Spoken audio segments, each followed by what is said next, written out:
তার সাথে ভয়ঙ্কর দুর্নীতি। এমন কোন ক্ষেত্র নেই যার সঙ্গে দুর্নীতি যুক্ত হয়নি।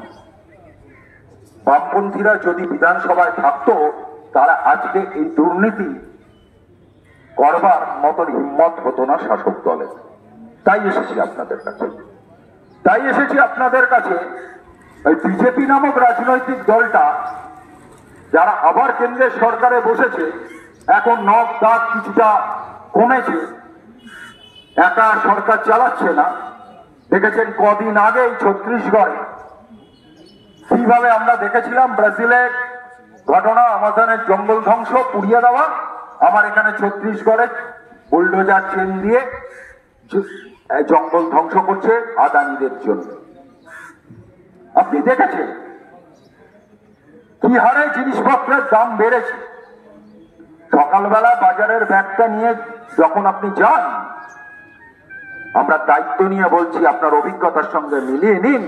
বামপন্থীরা দুর্বল বলেই আজকে বাজারের দামটা আকাশ ছোঁয়া। আগের জিনিসপত্রের দাম বাড়লে তার বিরুদ্ধে প্রতিবাদ সংগঠিত হতো, নির্দিষ্ট টাস্ক ফোর্স তার বিরুদ্ধে ব্যবস্থা নিত।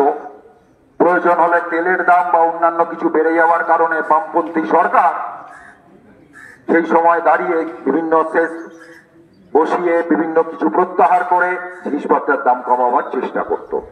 আজকে কোন প্রক্রিয়া আছে? আজকে কোনো প্রক্রিয়া নেই। একদিকে দেখছেন পেটের দুর্নীতি রাজ্যে, অন্যদিকে দেখছেন নিটের দুর্নীতি। দেখতে পাচ্ছেন গোটা শিক্ষা ব্যবস্থাটাকে আপনার আমার বাড়ির ছেলে মেয়ে যাতে উচ্চ শিক্ষায় অংশগ্রহণ না করতে পারে, খালি বড় লোক যারা, যাদের প্রচুর অর্থ আছে তাদের ছেলে মেয়েরা পড়তে পারে, সেই ব্যবস্থা কায়েম করার চেষ্টা করছে। আপনারা দেখতে পাচ্ছেন যা আমার দেশের জল জঙ্গল, আমার খনিজ পদার্থ কর্পোরেট কোম্পানিগুলোর হাতে তুলে দেওয়া হচ্ছে, একের পর এক রাষ্ট্রায়ত্ত কারখানা বিক্রি করে দেওয়া হচ্ছে।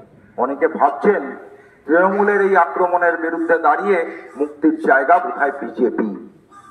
আপনাদের কাছে আমার সবিনয় আবেদন, 2019 সালের নির্বাচন, 2021 সালের নির্বাচন, 2024 সালের সদ্য লোকসভা নির্বাচন, বিজেপিকে ভোট দিয়ে তৃণমূলকে হারাতে পেরেছেন না পারেননি? আমরা বলছি পারবেন না।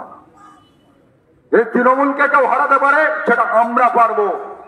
আর দেশের বুকে দেখেছেন আমরা সংখ্যায় যতই কম হই, বিজেপির বিরুদ্ধে অন্যান্য রাজনৈতিক দলগুলোকে এক করবার ক্ষেত্রে আমাদের বামপন্থীদের যে ভূমিকা, সে ভূমিকা আর কারো ছিল না। তাই এই লড়াই আমাদের লড়তে হবে। আপনাদের কাছে এসেছি কথা বলতে, আপনাদের কণ্ঠস্বর বিধানসভায় পৌঁছে দিতে হবে। মানুষের কথা বলবার জন্য কাউকে যেতে হবে। আমরা বামপন্থীরা নির্বাচনটাকে আরেকটা রাজনৈতিক সংগ্রাম হিসাবেই দেখি। সেই হিসেবেই এসেছি আপনাদের কাছে আমাদের কথা বলবার জন্য। আপনারা ভাবুন, বামপন্থীদের ভোট দিলে আপনার ভোটটা নষ্ট হবে, না বামপন্থীদের ভোট দিলে আগামী দিনের লড়াই আন্দোলন, আপনার নিজের দাবি দেওয়া, সেই লড়াইটা শক্তিশালী হবে? আপনি একবার ভাবুন, আপনাকে ভেবে দেখার জন্য অনুরোধ করছি। কি পরিস্থিতির মধ্যে দিয়ে আছে? জিনিসপত্রের দাম বাড়ছে, অথচ আপনার রোজগার বেড়েছে কি? কোন মানুষটা আছে এই সময় দাঁড়িয়ে যার রোজগার বেড়ে গেছে? বাজারে যারা জিনিসপত্র বিক্রি করছে, যা আমরা খাই, খেয়ে বেঁচে থাকি, আজকে যারা বিক্রি করছে খোঁজ নিয়ে দেখুন প্রত্যেকের বিক্রি কমেছে। লেখাপড়া বা অন্যান্য ক্ষেত্র, বেঁচে থাকা, সবকিছু করতে গিয়ে এখন আমরা খাওয়ার জিনিসের সাথেও আমরা মানিয়ে উঠতে শিখছি, যাতে কতটা কমে আমরা বেঁচে থাকতে পারি। যে মানুষটা আগে সপ্তাহে 2 দিন মাছ খেত, সে 1 দিন খাচ্ছে। যে সপ্তাহে 3 দিন ডিম খেত, সে এখন 1 দিন খাচ্ছে, আর তাকে টাকা বাঁচাতে হচ্ছে। আর এটা হচ্ছে এই কারণে বামপন্থীরা দুর্বল বলে, বামপন্থীরা শূন্য বলে।